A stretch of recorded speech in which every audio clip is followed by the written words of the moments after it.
Hey guys, Chris here from Mixdown.online. I hope you're doing good. Now, some of you have asked me to produce a video of my studio setup. This is exactly what I did for you guys today. So, before we start, if this is your first time here on this channel, please click on the subscribe button below so you don't miss a thing. Now, let's go and look at my recording rooms.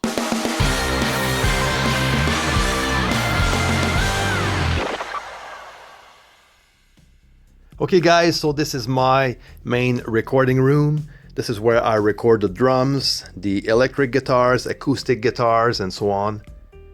It's a kind of a small, leaning to small medium size room. It's 19 feet deep and 14 feet wide at the widest part of the room and 12 feet at the narrow part of the room. Now the walls are not parallel, so they are angled. So the walls are angled, which makes the acoustics pretty cool here. Now the ceiling is at 9.3 feet. Now the cool thing about this room, one of the features I like a lot, are these panels. You know, that you can turn around to get a different, shape of acoustics. So if I turn them around on the wood side, I'm gonna get, more of a live kind of feel. And by turning them around to the, acoustic treatment side, I'm gonna, get more of a dead room sound. So at some point, if you turn them all around to the acoustic treatment side, you get a pretty dead feel here, and it's pretty cool. So just the fact that I can, work on the shape of the room of my sound. I like it. So very, very cool concept. Now I have some guitar amps here that I work with. The orange AD30, which is very, very cool. The overdrive is quite aggressive. I like it. I have the Marshall here, the JCM 900, which is I think I'm going to sell this one. And we have here the Yamaha. I didn't have a chance to try it in the recording situation, but I am going to try it pretty soon. So I'll let you guys know more about this one.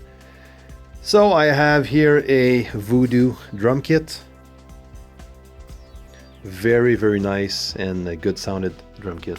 Now let's go and have a look at my vocal booth slash dead room slash storage space. And what we have here, there's a Neumann M147, good for vocals. Now this room is very tiny. It's a small room, very, very dead, which is very cool and good for recording vocals. I have some bass strapping on top, on the ceiling, and a lot of acoustic treatment on the walls. So cool. So now I have my window that leads to the control room. Now the very cool thing about these rooms is the soundproofing. So there's all around the rooms, we have a minimum of 2 inches of space. Now in this case, that I think I have like 4 inches. Doesn't allow the sound to travel much. So soundproofing is very impressive. So for example, if we look at this window, so that is the window of the studio, and the second window is the house's window that leads to outside the house. So it's like the way it was built, it was like building a box within a box, basically. So same for the ceiling. So it doesn't touch the my basement ceiling. So soundproofing is good, very cool when you have a family with kids jumping around and stuff, which was the case when I first built the house 10 years ago. So that's why I had it built this way. So when you do this on a full-time basis and you have clients on a regular basis, it was a good thing to do so. So there you go, guys, for my recording rooms. Now let's go and take a look at the control room. Okay, guys, so this is my control room. Let's start by the back here. So what we have here, I have it's a diffuser, an acoustic diffuser. Now, at the back here, just behind the curtains, we have some bass traps. which are homemade. They are suspended bass straps, as you can see here. And I have this on this side of the back of the control room, and same for the other side, and same for the top here. The top back of the room has some bass straps. Helps a lot with the acoustics. We have acoustic panels on the side here, and same for the control room. All the walls are angled, which helps a lot. On the back wall here, I have some more bass trapping.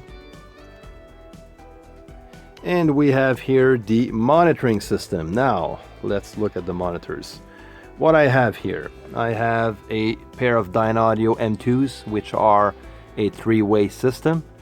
They served me well for the last 11 years. And I have a pair of NS10s, the Yamaha NS10s. Now, to be honest with you, these are the box I mix with a lot, you know. So I do the most part of my mixes with these boxes that are hooked up to a BM9 sub from Dynaudio. But I don't use the sub much. It's only to feel the bass more than hearing the bass. And there's no crossover whatsoever with these the subs and the NS10s. But I really love the NS10s. Now we have a pair of HS8 from Yamaha. Full range speakers, very affordable, not too expensive. You can have a pair of these for $750 US, I believe. So I'll leave a link in the description if you want to check them out. So when I finish my mixes, I will monitor my mixes on the Dynaudios, and then I'm gonna finish the mixes with the on the HS8. If we look at my preamps, I have the 473 from Vintech, which is a Neve type preamp. Sounds very good. These are my main preamps anyway, so whatever I can use it with, I just do. So vocals, snare, kicks, you know, overheads, guitars, name it. On top here I have the Drummer 1960, which I use the compressor a lot on my mix bus. And what's pretty cool about this unit is the input, the line input. So I use it a lot for the bass, and there's a tube dedicated to that input only.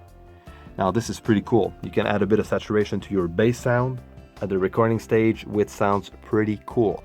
So we have the central station, which is hooked up to this remote. Actually, the remote hooked up to the central station to switch between my 3 pair of monitors. And I have a rack of 8 preamps. The M80 from PreSonus. Again, these are discontinued. We have an EQ on top, which is not working. It's only to fill up that empty space. Now the sound interface, the Lynx Aura 16, which is a converter / sound interface. This is my main interface. Sounds very, very good, transparent, and high quality conversion. Love it.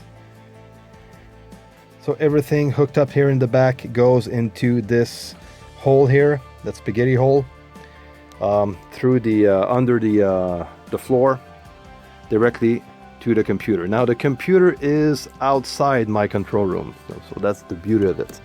So all of the noise, the computer noise, is not bothering me.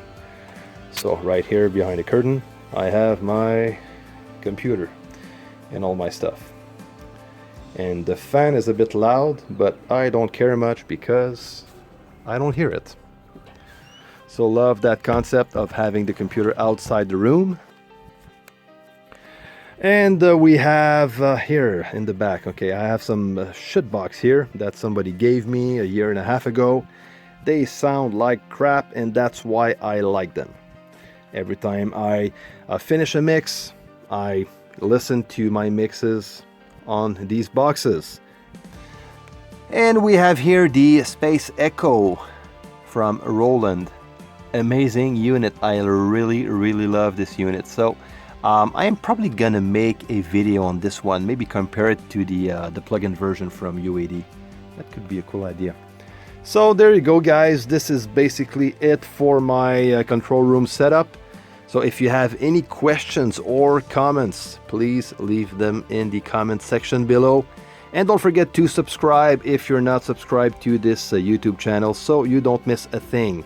Alright guys, so I'll see you in the next video.